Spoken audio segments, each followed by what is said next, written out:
मेरे नबी अकरम सल्लल्लाहु ताला अलैहि वसल्लम ने फरमाया 4 चीजें बदबख्ती की अलामत है।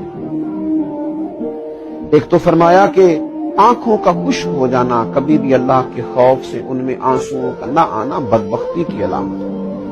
दूसरा, रसूलुल्लाह सल्लल्लाहु ताला अलैहि वसल्लम ने फरमाया दिल का सख्त हो जाना ये बदबख्ती की अलामत है, कि तेरे दिल में किसी के लिए दर्द ना हो, तेरा दिल किसी के लिए नरम ना हो, तेरी तबीयत में कभी किसी बंदे के लिए हमदर्दी पैदा ना हो, ये बदबख्ती की अलामत है। और तीसरे नंबर पर नबी पाक सल्लल्लाहु ताला अलैहि वसल्लम ने फरमाया दुनिया की हिरस में लग जाना, लालच पैदा कर लेना, हवस पैदा कर लेना, मैं कैसे कुछ ज्यादा से ज्यादा माल इकट्ठा कर सकता हूं, ये बदबख्ती की अलामत है। ये देखिए ये किस तरह के रूहानी अमराज हैं जो बंदों को जकड़ लेते हैं और उनकी रूहानी जिंदगी को बर्बाद करते हैं।